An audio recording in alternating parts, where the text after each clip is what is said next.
They're having to change everything up there too, on the formatting. Yeah, because then you have that.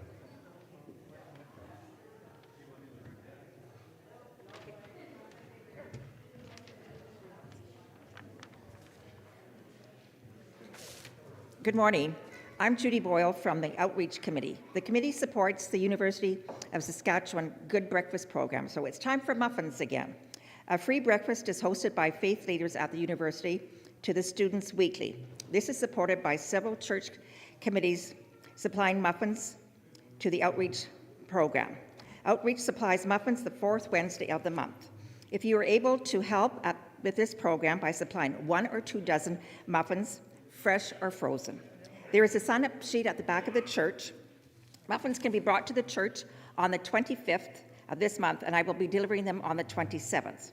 You can also drop off at my place as well, or I can pick them up. Thanks for your support by either baking or by monetary donations. Greatly appreciated by the faith leaders.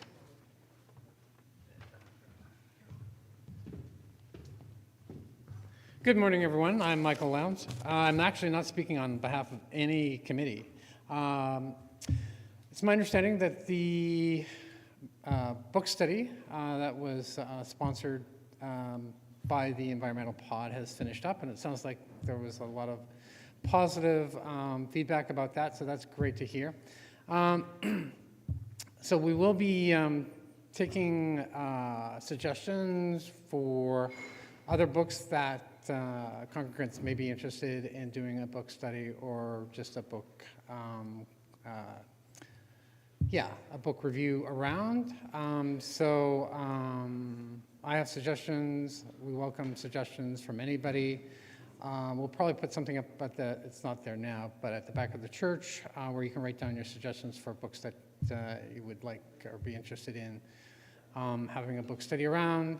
It probably won't be as, probably won't run as long as the one that was sponsored by the Environmental Pod, but so we're looking for suggestions, and then depending upon how much interest there is and a consensus around which books, then we can look at taking next steps to set that up. So right now we're just looking for ideas, so you can either approach me in person, and when we have a suggestion sign-up sheet up at the back of the church, I'll let you know. Thanks very much. Good morning, I'm Brenda Baker, and I have 3 announcements that I need to share with you today. The first is that sometime this month I'm going to be making some more name tags. So if you are somebody who would like to identify yourself, it's very helpful to all of us building community to be able to try to remember people's names. So if you don't have a name tag and would like one, please see me. And they cost $9. So there's that. Also on February 8th, I think it is, the Sunday, yes, there will be a brainstorming session at the back of the church here after coffee. And this has to do with how we envision the outside of our church developing in the coming years. And we've done it now with the inside of the church. We've improved it vastly, and it's much more user-friendly for all kinds of activities. But some of us have been talking about creating a community space instead of just a lawn outside the church. And so I'd invite you to join with us in brainstorming some possibilities for what might work well outside the church. And if you can't make it on that Sunday, then the next night, on the Monday night, we're going to do the same thing over Zoom. And so if you think you can make it on the Monday evening, again, speak to me or email me, and I'll make sure that you get a link to the Zoom meeting for that. And finally, as I hope everyone knows by now, we have the internationally acclaimed folk singer, Judy Collins, coming all the way from New York City to our stage here. And her performance is on January 27th. Judy Collins has been a mainstay of the folk music scene since the 1960s, when she brought the music of Joni Mitchell and Leonard Cohen to a much larger audience than they had experienced before her taking on their songs. Both Sides Now by Joni Mitchell is now in the Grammy Hall of Fame, the interpretation that Judy Collins did of Joni's song. She was also part of the inauguration festivities for when Bill Clinton became president. So she is an amazing performer, and we're lucky to have her here. The tickets are a little pricier than we typically have because she is an international star. Plus, we're making a good profit for our renovation loan, paying down our loan. So please keep that in mind if you haven't got your tickets yet. They're at Eventbrite. And please tell your friends, spread the word. We'd like to see the place sold out if possible. I'm currently working on getting her on to Q, Tom Power Show on CBC Radio, trying to, drum up even more interest in her performance. So we'll hope that that comes through. I think that's everything for now. Thank you.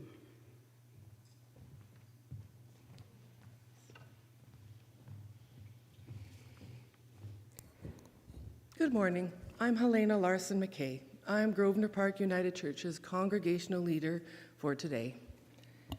On behalf of me, our congregation, our minister, the Reverend Nabucco E.Y., our Green Spirit chaplain, Sean Sanford Beck, and our guest worship leader today, Ursula Wigg, welcome.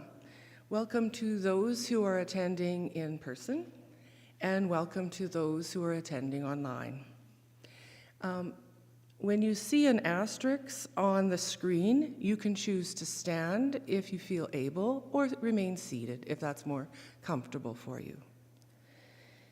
And now we'll have the lighting of the candles.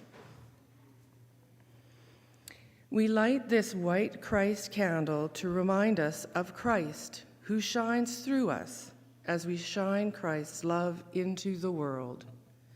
Thanks be to God. Oh, yeah. Yes, thanks. We light this orange candle to acknowledge the relationships we seek to strengthen on Treaty 6 territory as we continue on a journey of reconciliation. The land reminds us that there is a time to be still, to share stories, to teach each other in gentle laughter and wisdom. Thanks be to God for all of us as treaty people, and in particular for all who have lived for generations on Treaty 6 land and continue to tell stories and live in relationship with the land.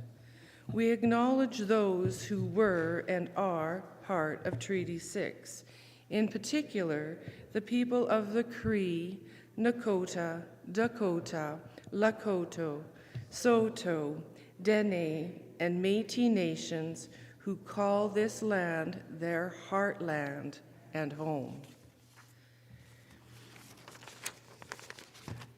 We light this rainbow candle to celebrate our diverse sexual orientations, gender identities, and expressions. As an affirming ministry, may we delight in the shine of our colorful diversity. Thanks be to God. We strive to create places of warmth, of wonder, of safety, of welcome, of love and acceptance. Thanks be to God. And now for the passing of the peace. Wahkohtowin, Ukuthula, Amani. Creator calls us to live in peace. We take this time to look around and acknowledge the people around us. In your seats, turn and smile, wave or nod at each other with these words. Peace be with you, and also with you.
Arise, your light has come. The Christ light shines in our hearts, in our lives, in wonder. Blessed are you.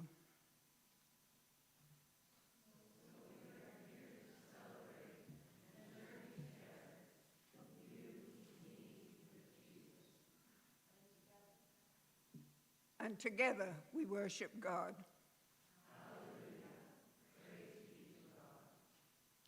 And I invite you now to join in the opening prayer, and we'll say it in unison. Ekosi kisemanitu, thank you. Into your presence, your light and darkness, your mystery, your beloved one, Jesus. Into all this we come as we worship. May we shine with your love. Amen. Kiam. So be it.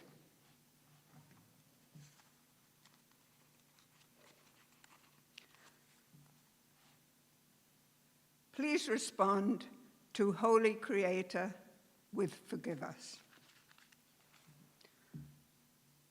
When we think that all God desires of us is an hour on Sunday and not the rest of our lives also, forgive us. Holy Creator, when we think that what we believe, our faith, has no bearing on how we conduct our public or social lives, forgive us. Holy Creator, when we think our faith is the only way or the best way, and when we fail to recognize the wisdom and truth in paths different from our own, forgive us.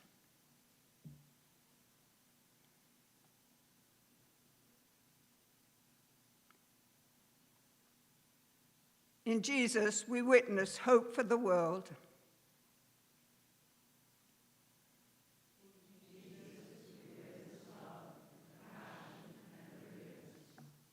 In Jesus, we follow the beacon of grace.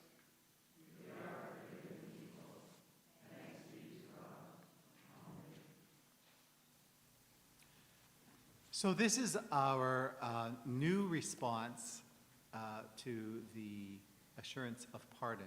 It sounds like this. Hallelujah, Hosanna. Hallelujah, Hosanna.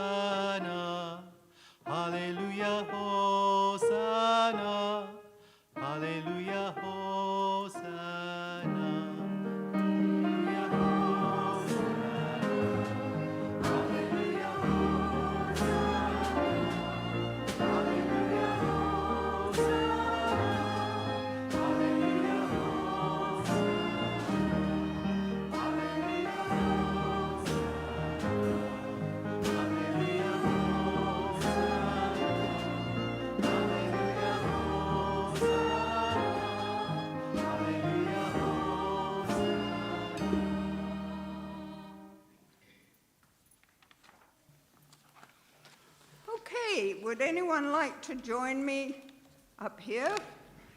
Old people, young people, people of all ages?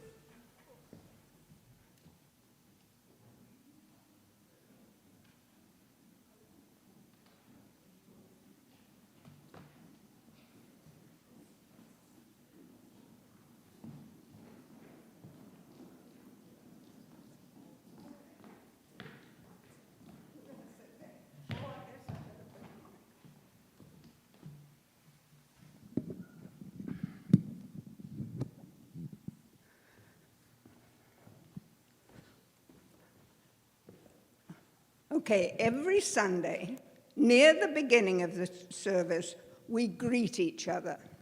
Do you know how we do that? We greet? We wave, smile, and That's nod, right. and nod, and say, "Peace be with you." Peace be with you. Remember when we say that, peace be with you? And what's the reply? How do other people say? And also with you. Now, if you look on the screen, you can see, do you see some funny writing? Arabic. You're right, it's Arabic. You know, all around the world, people say peace be with you in different ways. And Arabic people, they may use that greeting just when they're meeting people on the street. Can we have another? So we say, peace be upon you, or peace be with you, and also with you. Now we can't. Can anyone read Arabic here?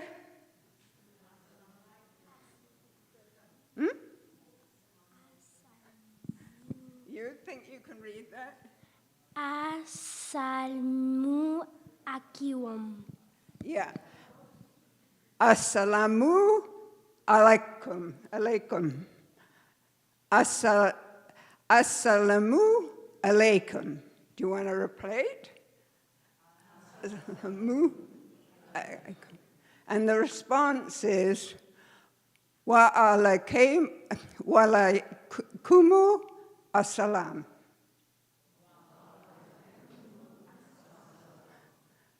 So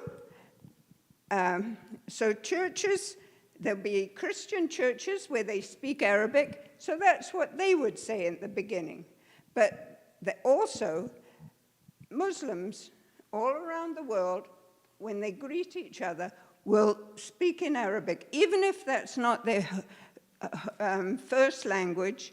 For Muslims, when it's a special greeting, they will say, shall we say it again? Assalamu alaikum, we alaikumu assalam. And so that's how people, different religions, want to spread the idea of peace, want to live in a peaceful community. Now, I thank you. Thanks for helping. And, you know, before COVID, when we passed the peace, we would shake each other's hands. I think we've forgotten that. But now, with COVID and people worrying about health, we've decided that it's better just to smile or nod, or what was the other thing? Or wave. Thank you. Okay, so you can go to your class now, and thank you. And I invite you, we will be looking at Islam today. It's part of the theme of this service. And I invite you to think where you have encountered Muslims in our community. It's a growing population, around 13,000 at the last census in 2021. And you may have neighbors who are Muslim. I think my doctor's Muslim, and there are a lot of certainly Arab-speaking or in the medical field. And of course, just going into shops, you're bound to meet them. Of course, some you wouldn't recognize as Muslims, but they are.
Now, this morning for our readings, Marlene and Mani are going to read extracts from Genesis 16 and 21. This isn't commonly read, but it's an important story, and it's also, I would say, a story of a prehistoric dysfunctional family. But through it, you see signs of God's grace. One of the things, well, I think it's a particularly interesting story. It's the story of Abraham and Sarah, Hagar and Ishmael. Hagar is one of the few women in the Bible and the first to receive a divine visitation. She's also the first person to give God a name, El Roi, meaning the God who sees me. She's a matriarch in the Islamic faith and an ancestor, believed to be an ancestor of Muhammad.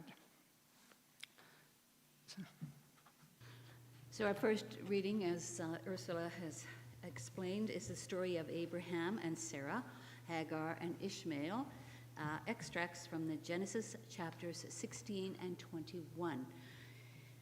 Now Sarai and Abraham were childless. However, Sarai had an Egyptian attendant named Hagar.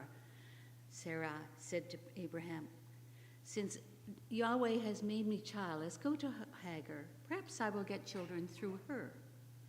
Abram agreed to Sarai's suggestion, and so Sarai took Hagar and gave her to Abram as a concubine. Abram had relations with Hagar, and she became pregnant. Once Hagar became pregnant, she looked with disdain on Sarai. When Sarah complained to Abram, he told her, "She is your attendant. Treat her as you will." Sarah then treated Hagar so badly that she ran away. The angel of Yahweh found Hagar in the desert near a spring, the spring on the road to Shur. The angel asked, Hagar, attendant of Sarai, where have you come from and where are you going? I'm running away from Sarai, she replied. The angel said to her, Go back to Sarai and submit to her. I will make your descendants too numerous to count. You are now pregnant and you will bear a child. You will name it Ishmael. God hears. For God has heard you in your sorrow. Recognizing God as the one who spoke to her, Hagar said to Yahweh, You are the God of seeing. Then she added, Have I actually gone on seeing and living after God has seen me? That is why the well is called Virle Ha-Roa, or well of the living one who sees me. So Hagar bore Abram a child, and Abram named it Ishmael. Years later, as it has been foretold, and after God has given Abram and Sarah real names, or new names, Abraham and Sarah conceived and gave birth to a child for Abraham, who is now 100 years old. They named the child Isaac, laughter. For Sarah said, Now God has given me laughter, and all who hear of this will laugh with me. Who would have said to Abraham that Sarah would suckle children? Yet I have given Abraham a child in his old age. The child grew, and on the day of weaning, Sarah and Abraham held great feast. But Sarah noticed Ishmael playing with her child, Isaac. Angrily, she demanded of Abraham, Send Hagar and her child away. I will not have this child and my attendants sharing in Isaac's inheritance. Abraham was greatly distressed by this because of his son Ishmael. But God said to Abraham, Don't be distressed about the child or about Hagar. Heed Sarah's demands, for it is through Isaac the descendants will bear your name. As for the child of Hagar, the Egyptian, I will make a great nation of him as well, since he is also your offspring. So early the next morning, Abraham brought bread and a skin of water and gave it to Hagar. Then he sent her and Ishmael away into the desert. When the skin of water was empty, she set the child under a bush, said to herself, Don't let me see the child die. And she began to wail and weep. God heard the child crying, and the angel of God called to Hagar from heaven. What is wrong, Hagar? The angel asked, Do not be afraid, for God has heard the child's cry. Get up. Lift up the child and hold his hand, for I will make of him a great nation. Then God opened her eyes, and she saw a well of water. She went to it and filled the skin with water, and she gave the child a drink. God was with the boy as he grew up. He lived in the desert and became a fine archer. He made his home in the desert of Paran, and his mother found a wife for him in Egypt. There are two further readings. This is a long one today. From Matthew chapter 22, 36 through 40. Teacher, which commandment of the law is the greatest? Jesus answered, You must love the Most High God with all your soul, or heart, with all your soul and all your mind.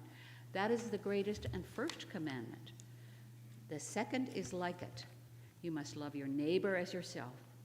On these two commandments, the whole law is based, and the prophets as well. The third reading is from the Quran, Surah, an-Nisa, chapter 4, verse 36.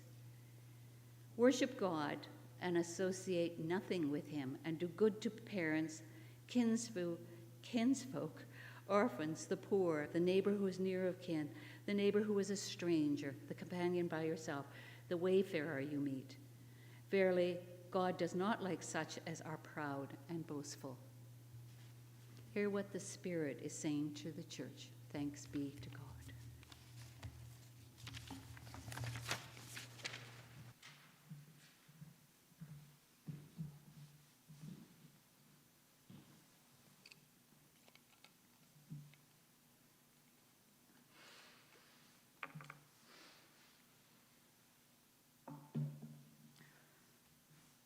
This Sunday, in the season of Epiphany, is the baptism of Jesus Sunday. And we remember that after his baptism, he went into the wilderness, It was kind of a vision quest, and that was the beginning of his ministry. It was a period, an epiphany period, when things clarified and he saw things, saw what was demanded of him, what was asked for him, what God called him to do. Last year at this time, we looked at the epiphany moment in Buddhism, when Siddhartha, who became the Buddha, he left his very privileged house where he was protected from any pain and suffering. He left it and went into his vision quest, explored the world, and dealt with the issue, the problem of suffering. And this was in a context where the Hindu context of the belief in incarnation. Today we're taking a very brief look at another beginning, that of Islam, through the life of Muhammad, 6 centuries before Jesus, or after Jesus. Muhammad was born in Mecca, in what is now Saudi Arabia. It was primarily a tribal society where tribal loyalty was very important and intertribal conflicts common. The harsh desert environment made survival difficult, especially for the nomadic pastoral Bedouin tribes. In the settled urban areas, trade was very important. Arabia was primarily polytheistic, albeit with a smattering of monotheistic Christian and Jewish communities, where each tribe in the polytheistic communities, each tribe had its own deities and idols. And the Kaaba in Mecca, which existed before Islam, was a shrine that housed the idols of various gods and was a site of pilgrimages even before, long before Islam. Muhammad was born in a poor but respectable, influential family. His parents died young. He was brought up by a grandfather and uncles. And from a young age, he was recognized as being honest and trustworthy. He was employed as a camel driver and merchant by a wealthy widow called Khadija. And she was so impressed by him that she proposed to him, even though she was 15 years his elder. A devout and thoughtful young man, Muhammad often went on pilgrimages and retreats. And it was on a retreat in a cave near Mecca when he was 40 years old that the angel Gabriel appeared to him. The angel instructed him to read. Muhammad said he couldn't read. So the angel then relayed what would become the first words of the Quran. Recite in the name of your Lord who creates man from a clot. Recite, for your Lord is most generous, who taught by the pen taught man that which he knew not. This was Muhammad's epiphany moment. And so the Quran became a record of the revelations he received over the years. In it, there are a lot of biblical figures appear, though often in contexts which are slightly different from ours. The Quran has not been revised or edited. Although it's been translated, Muslims are taught to read it in its original Arabic. Whether or not they're from Arab, they could be from Pakistan or anywhere, or even North America, they're still, Arabic is still the language of devotion. Muhammad, Muslim, and because the Quran is believed to be the verbatim word of Allah, Muslims honor Muhammad as the final prophet.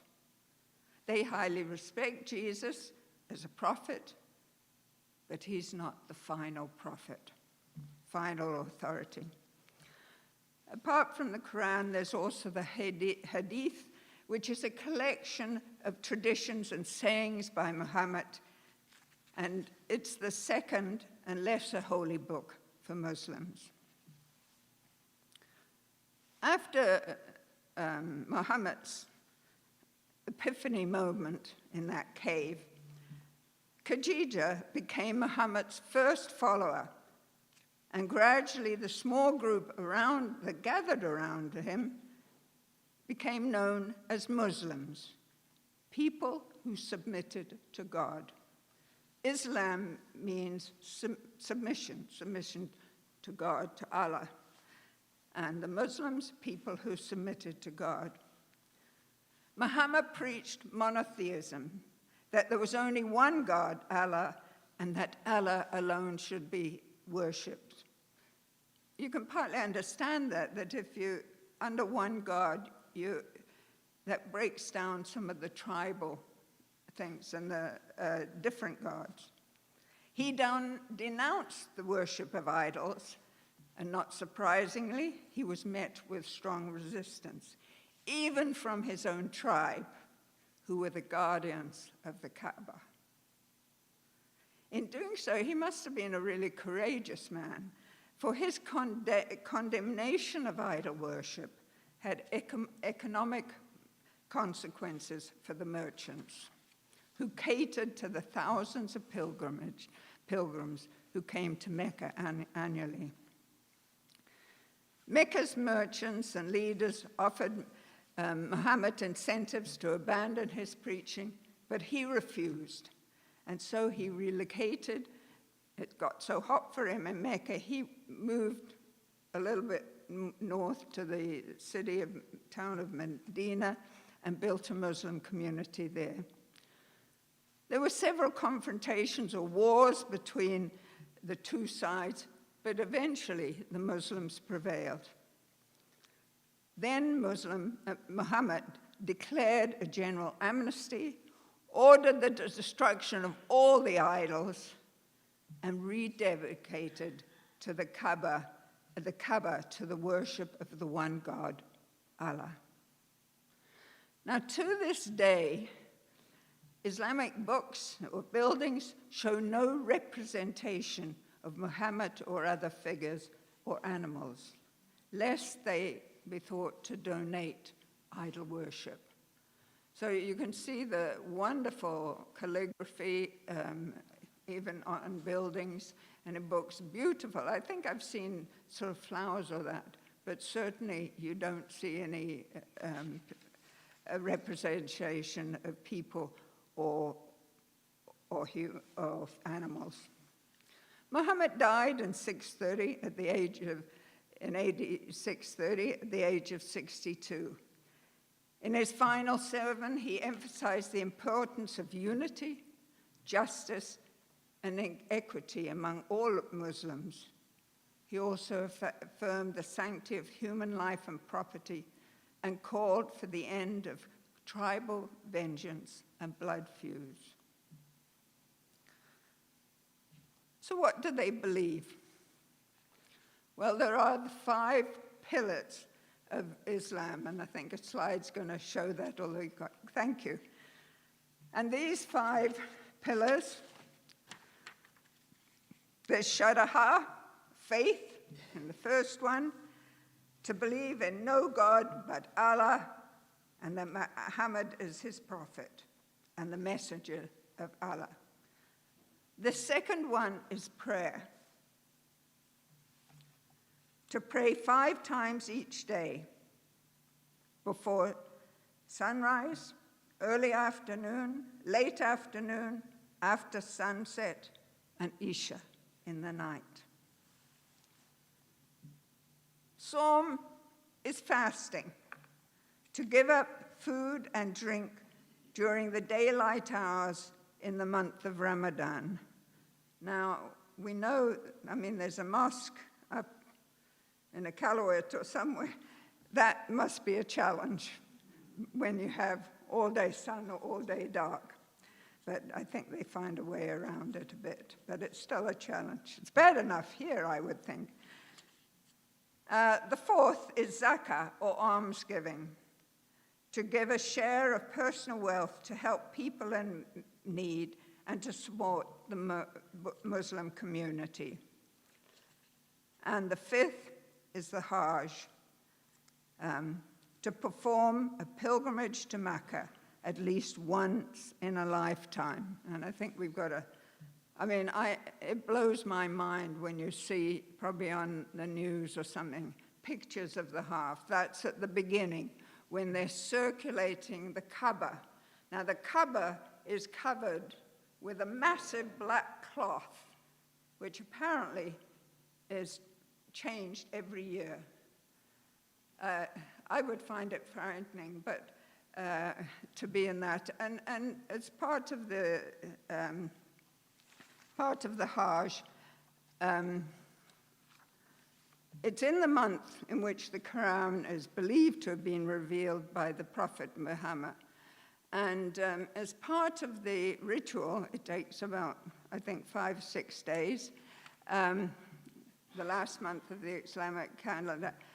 And I heard Benazir Bhutto, who was Prime Minister of Pakistan several years ago, probably in the 90s, and I remember her talking about the experience of the Hajj, and everyone wears white. And she said, you know, you feel so uniform, and you can't distinguish, there's no status shown, because everyone's wearing the same clothes, the same white. I imagine you can maybe notice the odd thing, but she said it was a very powerful experience. Everyone's on the same status. And they begin by going around the Kaaba for various times. And then in the next few days, they walk to different places which and sort of reenact events in Muhammad's life. This year, the Hajj is going to be in late May. And Ramadan is recognized worldwide as a month of fasting, communal prayer, reflection, and community. The third most sacred site for Muslims, I think Medina's the second, the third most sacred site for Muslim is the Dome of the Rock. And there's a story in the Quran of Muhammad's miraculous night journey to Jerusalem, where, accompanied by Gabriel, Muhammad met Abraham, Moses, and Jesus. And this Dome of the Rock, which is on the Temple Mount in Jerusalem, is said to have been built over the rock from which, according to Muslim tradition, Islamic tradition, Muhammad ascended into heaven during the night journey. He ascended his final ascension into heaven, but during that night journey, he descended from there. The interior and exterior of the building features Quranic inscriptions written in elegant Arabic calligraphy. If you can I've got a picture of it closer. Below the dome, that first line around it is calligraphy. Jerusalem is a sacred city to the three Abrahamic religions, the pre-Abrahamic faiths: Judaism, Christianity, and Islam. And there's an overview.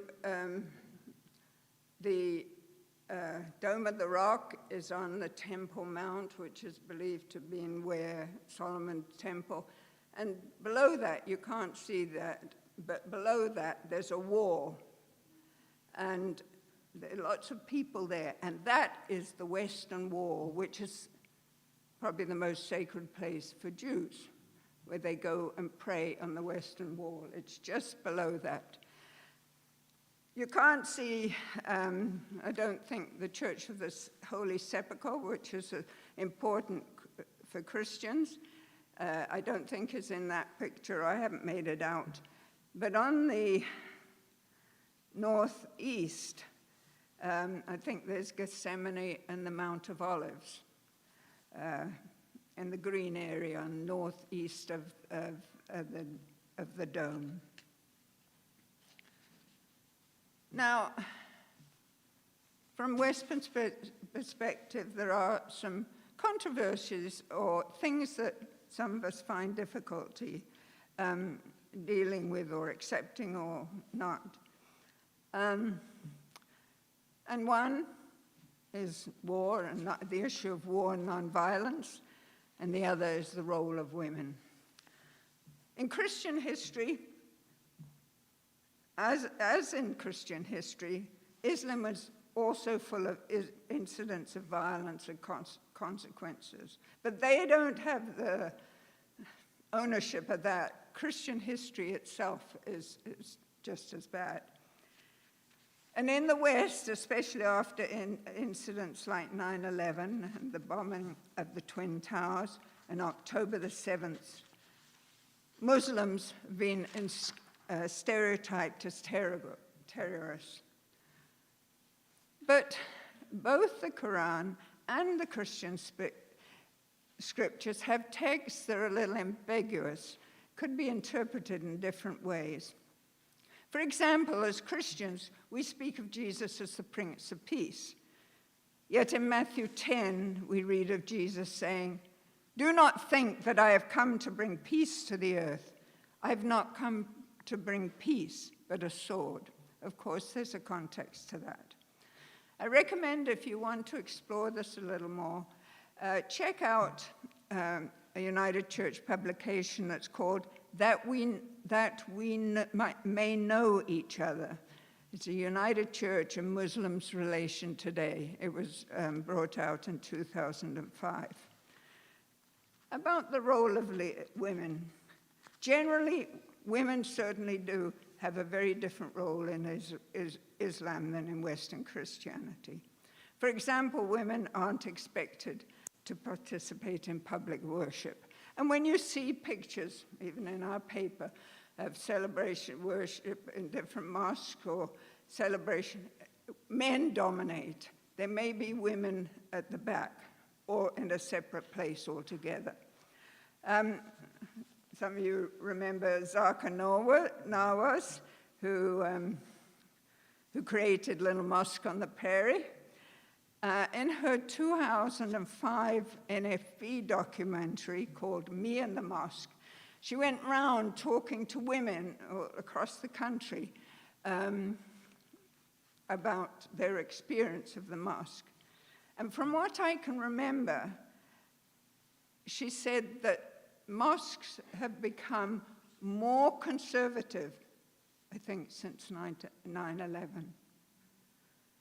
Where there was a lot more freedom, they began to put up barriers and that. Certainly, she lives in Regina, but, and I think a lot of the reactions, whether it's on war and nonviolence or the role of women, have in part been responses to Western imperialism and the whole issue of identity and things like that.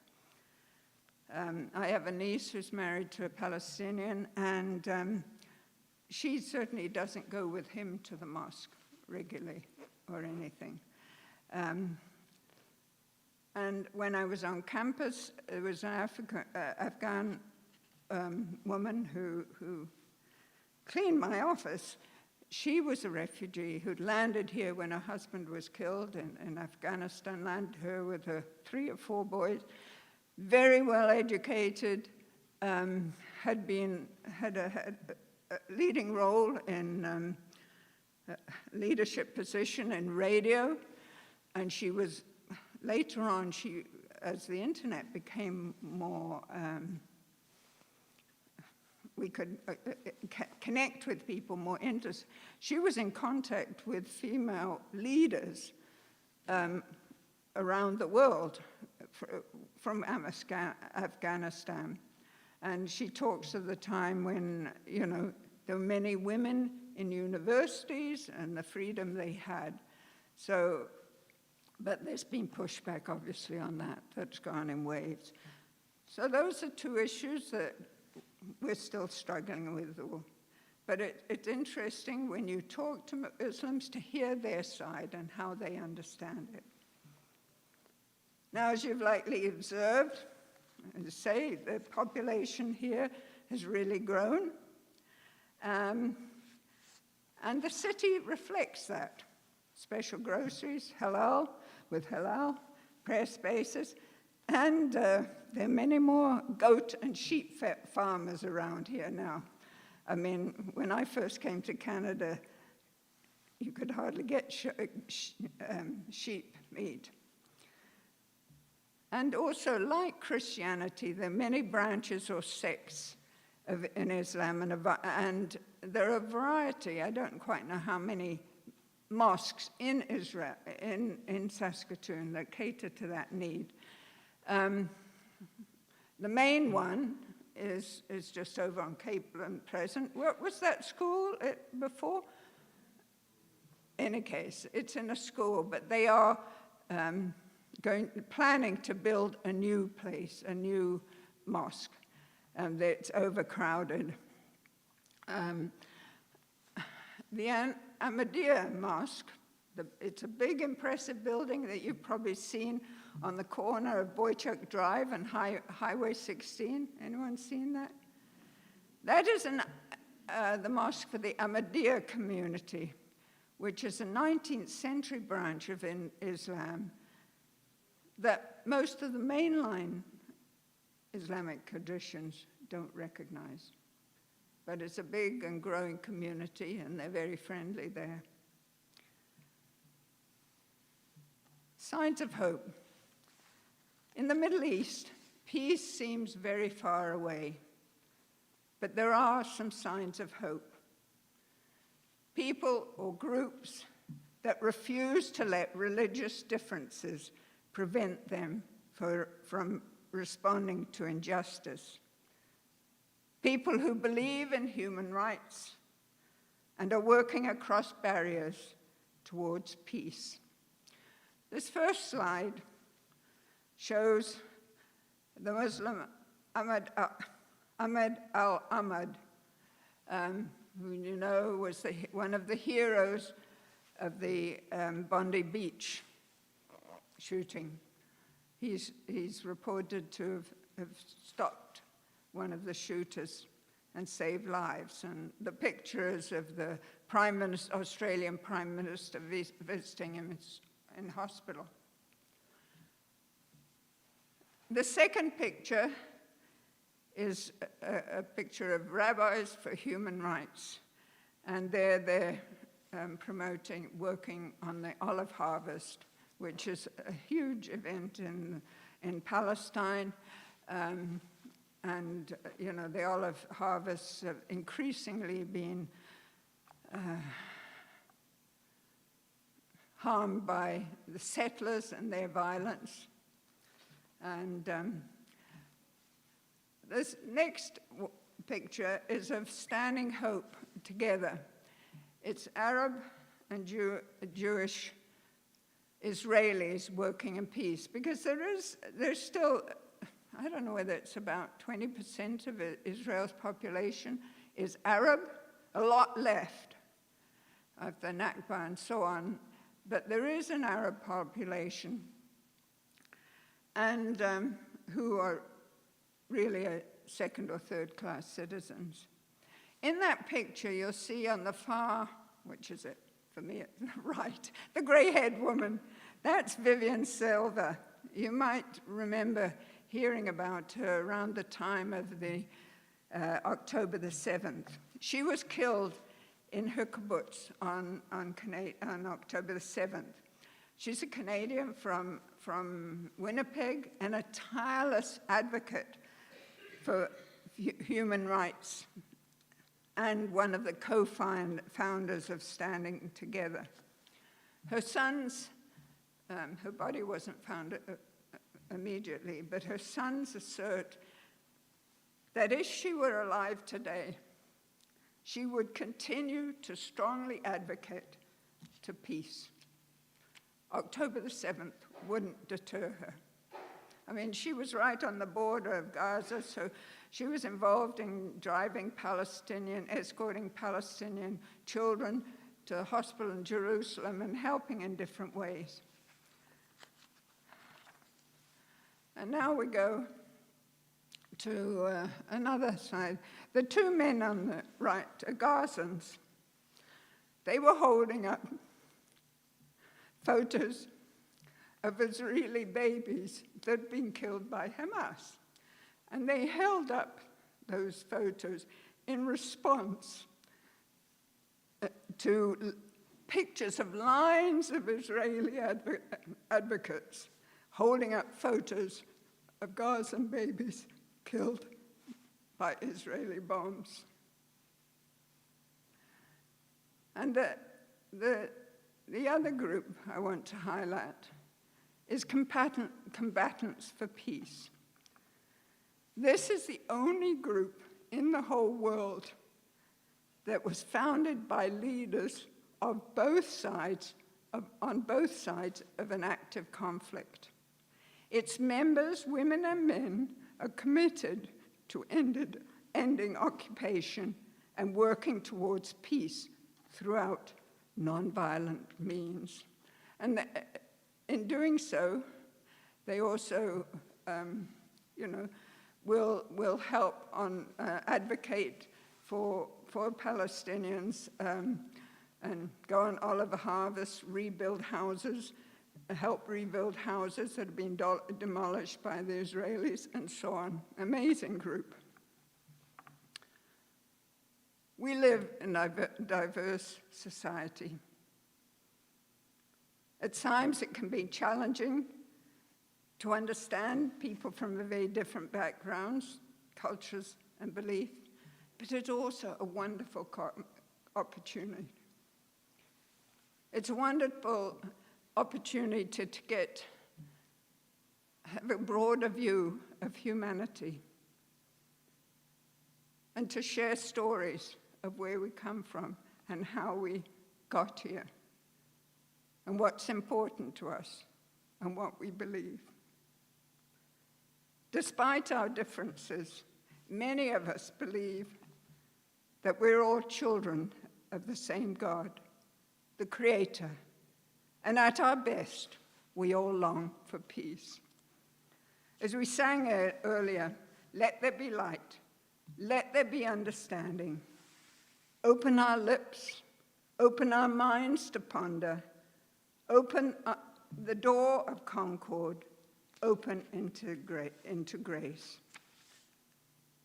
Let there be light, open our hearts to wander, perish the way of terror, hallow the world God made.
I'm Fran Forsberg. I'm representing the Affirming.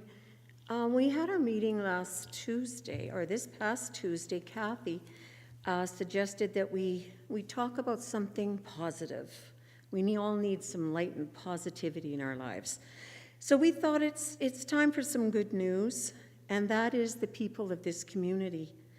With Nabucco and so many others leading, Grosvenor Park United Church shows that commitment, compassion, and have what those, and love, what those can accomplish.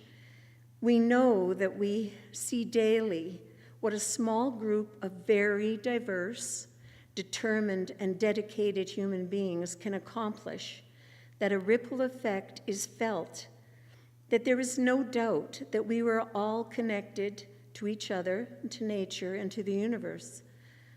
What affects one affects us all. So thank you.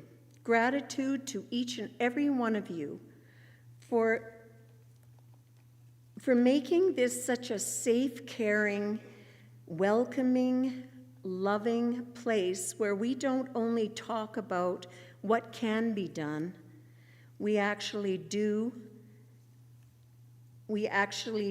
what can and must be done. This is both an honor and I'm filled with so much gratitude for all of you, and just it's an honor and a privilege to be a part of this community. So thank you all for your love.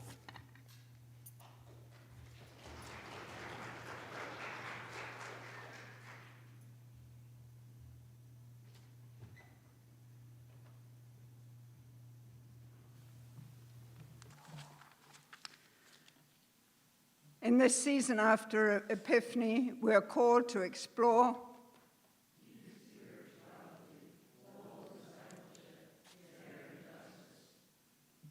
as we live our faith in the world. Okay.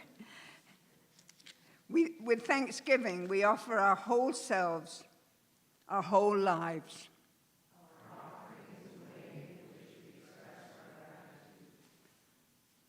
Our ministries make a difference in the world. Our money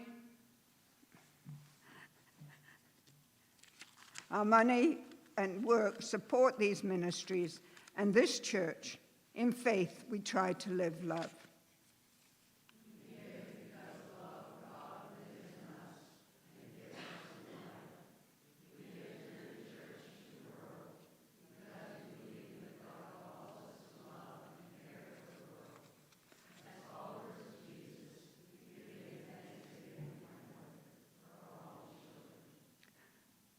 Thanks be to God for all you have given.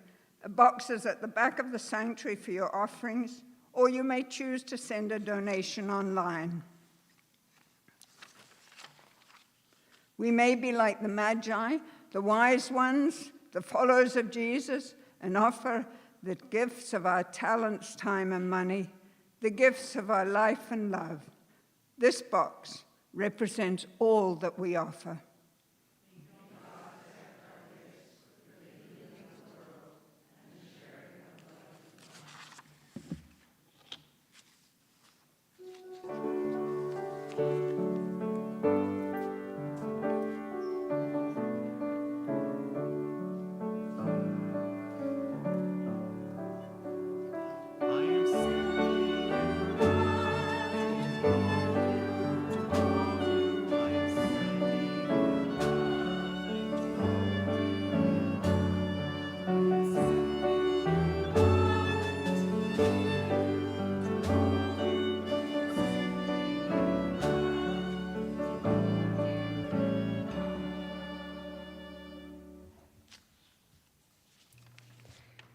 At Grosvenor Park United Church, the prayers of the people are done by the people.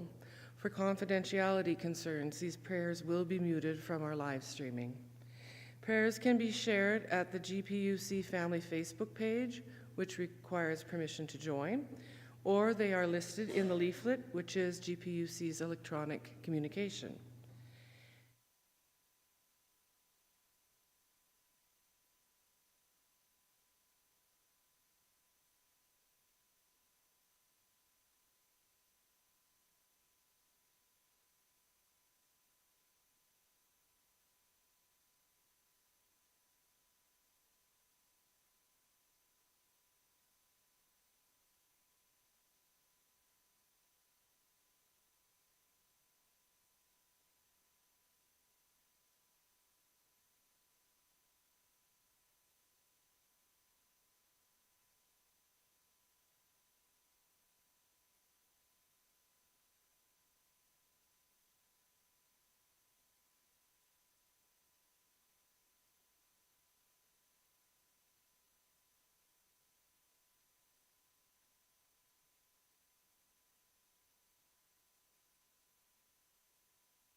And now we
After the angels, after the shepherds, after the magi, after the manger is filled with only hay, and the memory of being touched by the holy, our journey continues to follow the child.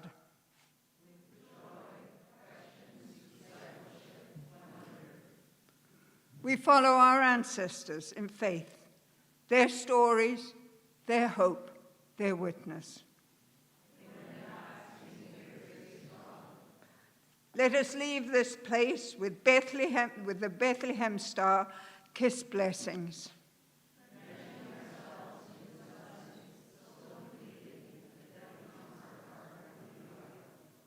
Opening ourselves to the possibility that the sacredness glimpsed in the world is around us all the time.